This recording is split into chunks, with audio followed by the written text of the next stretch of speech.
o senhor tivesse a informação segura de que essa gestação poderia ser levada até o fim, sem risco de vida para a menina de 10 anos, e ela fosse membro da sua igreja, ou um vizinho dela, né, porque a família dela é totalmente desassistida, um vizinho dela fosse membro da sua igreja, e falasse, pastor, pelo amor de Deus, o senhor é advogado também e tal, ajuda, qual teria sido o seu conselho e a sua atuação para essa menina?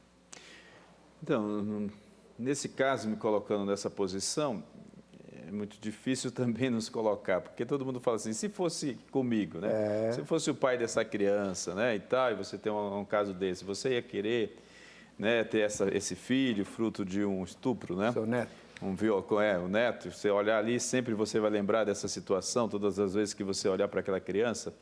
Então, eu penso assim, que a minha orientação, de fato, como princípio, e como princípio que eu entendo, é que em caso de estupro pode ser levado adiante esta gravidez.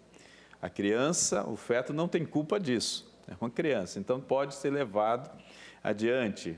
Eu também sou favorável, não sou favorável a essa ideia do aborto permitido por causa do anencefalo, né, que tem poucos dias de vida depois que sai do feto. Nós já temos casos de crianças anencefalo que ficaram uma semana, 2 semanas de vida e depois veio a falecer. Então, mesmo que seja um dia, né, vida uterina, já é vida. Então, a Bíblia fala que toda vida é preciosa para Deus, né? Nós sabemos muito bem disso.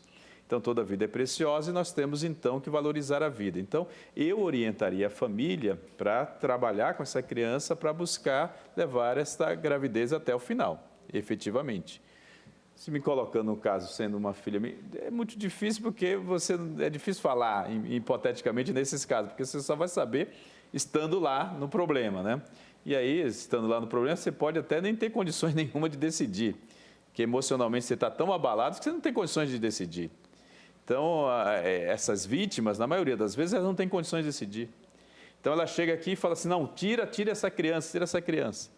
Só que depois, esta vítima pode sofrer as consequências do aborto. Porque o problema que as pessoas falam, e aqui a gente precisa deixar isso bem claro para as pessoas que acham que o aborto é uma solução, que alguém já disse, e é verdade, que é melhor você levar uma criança no útero do que na consciência. Porque o aborto traz como consequência que a pessoa fica com a consciência de que, de fato, tirou um filho. E não tem mais como consertar. Não volta atrás. O processo é complicado. A gente já acompanhei, né, pessoas que tiveram isso no passado, 14, 15 anos, e ainda traz a lembrança do aborto que foi realizado Nunca mais esquece. De forma clandestina. Nunca mais esquece. De forma clandestina. Os defensores do aborto, da descriminalização do aborto, falam para que as pessoas que queiram fazer isso faça da melhor forma possível, porque aqui no Brasil a gente sabe que, embora temos as leis que impeçam isso, acontece todo dia, toda hora, nas clínicas aí clandestinas, e pessoas estão perdendo vida, mães têm perdido a vida porque o aborto é feito de forma irregular, né? Mas muita gente está ficando rica. É um comércio. Né? E o senhor, reverendo? Se fosse da sua igreja?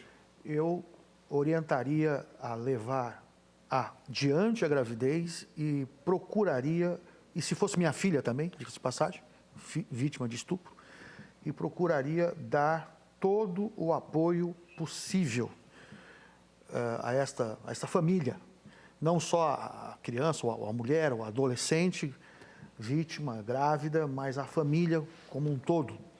Eu acho que o amor de Deus cobre multidão de pecados, palavra de Deus. Eu acho que a graça, onde abundou o pecado, superabundou a graça.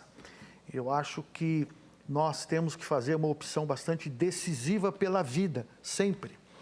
E nós temos na história da humanidade, e isso está bem registrado, casos já de pessoas que foram fruto de gravidez indesejada, ou até de estupro, e que se tornaram grandes homens para a sociedade e até servos de Deus.